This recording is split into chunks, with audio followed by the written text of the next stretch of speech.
As a beginner in makeup, I have here the only 5 face makeup products that you would need to get started with your makeup journey. These are all complexion products that can help you achieve a full face of makeup, especially as a beginner. And I'm also going to go step by step on how to apply each product and also give different recommendations for different skin types and different skin tones. I'm also doing a huge giveaway, so check the description box down below for details on how to join. You definitely don't want to miss out on it. I also get a ton of questions about my earrings. The links to the earrings will also be left in the description box. They're also very affordable earrings that do not fade, which is exactly why I love them. So go ahead and grab your makeup and let's get into it. Now, I know a lot of people normally say primer is very optional for them, but for me, I found that anytime I use primer, my makeup just tends to last longer and it just helps blend my makeup on my skin seamlessly. So I've found that primer is very important. There are normally many different types of primers that cater to different skin types. I feel like you only need one primer. No need of using like 2 different primers because I feel like there's so many different primers out there. So normally my skin is dry, so I normally tend to use hydrating primers such as the One Size Secure the Glow Hydrating Primer. This is going to help hydrate your skin. It also kind of has these bubbles that burst into your skin, giving you more hydration. I like to apply a good amount on my skin and then let it dry for 5 minutes before moving on to my foundation. So if you have extremely dry and dehydrated skin, what this primer is going to do is it's going to hydrate the surface of your skin, getting the makeup to blend better on your skin. And because your skin is hydrated, your skin is not going to absorb the makeup product trying to feed itself because you've already fed it with really nice hydrating ingredients that are going to protect your skin from absorbing the makeup products. You don't want your skin to absorb makeup. So it creates this really nice hydrated canvas, and when you apply makeup on hydrated skin, it stays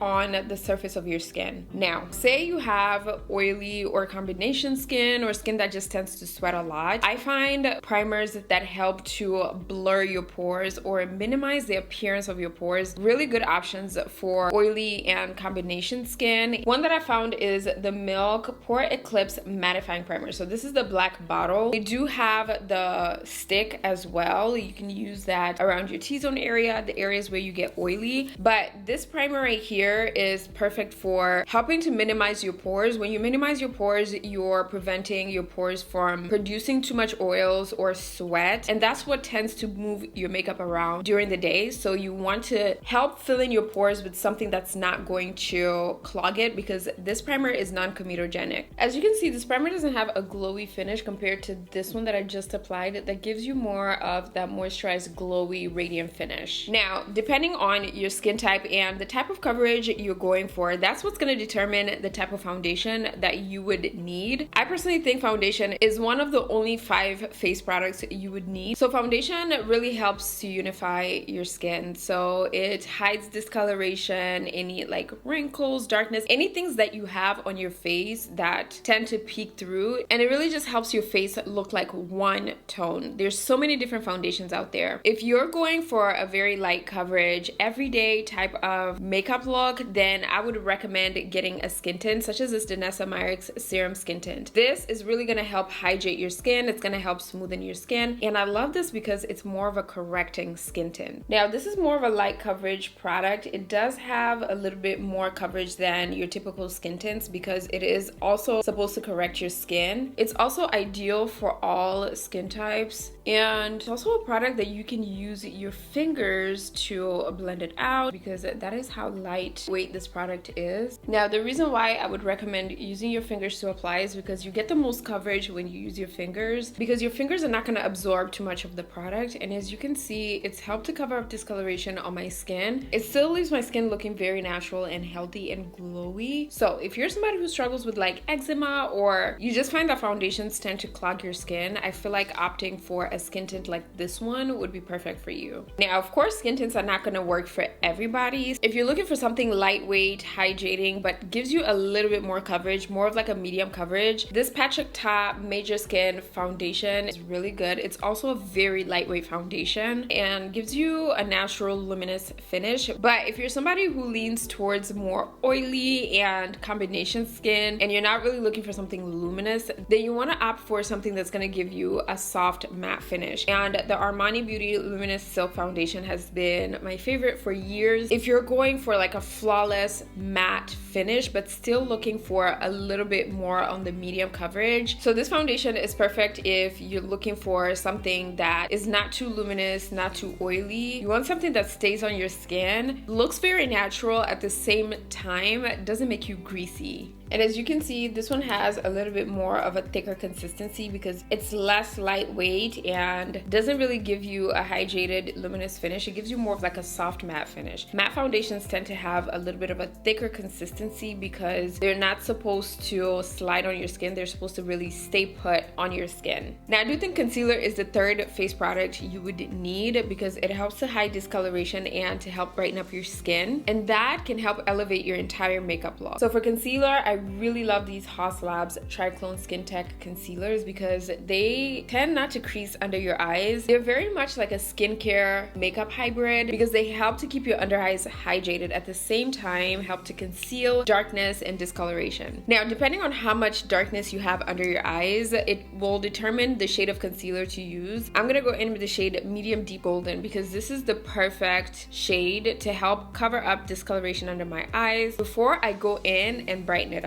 And I normally like to focus my concealer right where I see that darkness, which is right here, right on the outer corners of my eyes. And then using a very small and precise sponge, I like to blend this out. Or you can use a concealer brush such as the Sephora number 71 concealer brush. I prefer a sponge because I have really sensitive under eyes and using a brush can tend to break me out. So if you have very sensitive under eyes, definitely opt for a sponge or something softer and less irritating. And as you can see, this has instantly hidden all that darkness under my eyes. It's like it's almost not there, and this helps to brighten up your skin because it helps you look more awake and it just helps to bring out your natural complexion. Now, if you're somebody who's looking for more of a highlighted under eye and you don't have too much darkness, then you want to opt for a concealer that's a little bit lighter. So I'm gonna go in with the shade Medium Rosy. This is a very much lighter shade, so you want to use the tiniest amount, but I do like to pair this on top of the other shade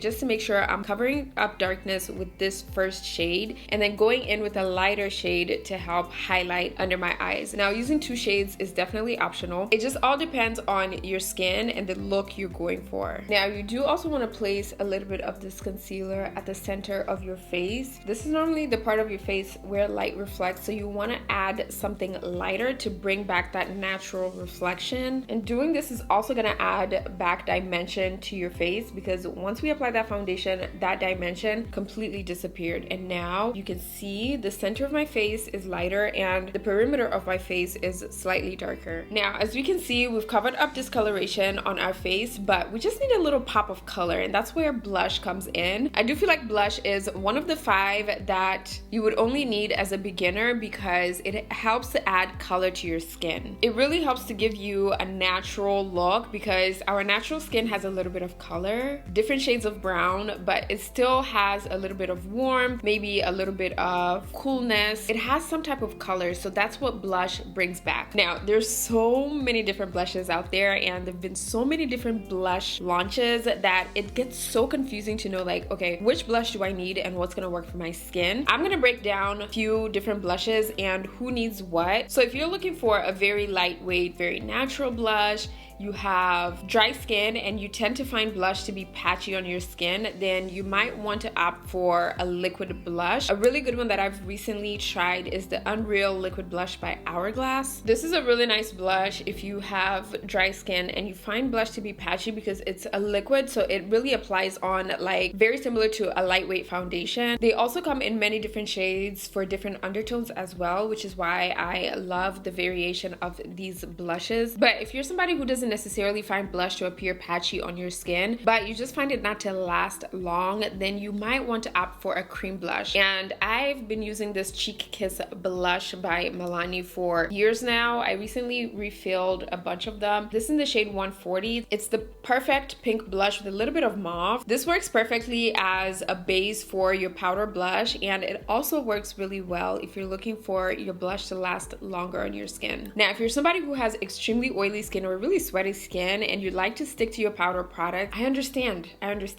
You might want to opt for a powder blush. So one that I really love is the HAUS Labs powder blushes. These are really highly pigmented blushes that are so stunning, and I love that they have so many different shades, especially for deeper and darker skin tones. This blush is also perfect on top of a cream blush to add a little bit of pigment on top of your blush. Now, if you leave your makeup like this, it's going to be sliding around. It's definitely going to be moving around. So you want to lock all these products in place so that they stay on your skin without moving. And that's when setting powder comes to play. So setting powder is what sets your cream and liquid makeup products. So that is the 5th product that I would say as a beginner you need in your makeup kit. A really good powder that I love and use almost every day is a Givenchy Prism Libre setting powder. This setting powder comes in 4 different shades and it all mixes in together on the pan. And I really love the setting powder because it's finely milled and it's just the perfect shade to help correct your under eyes and to also help brighten it up. So normally before you use the setting powder, I like to swirl it on my hands just to even out the application.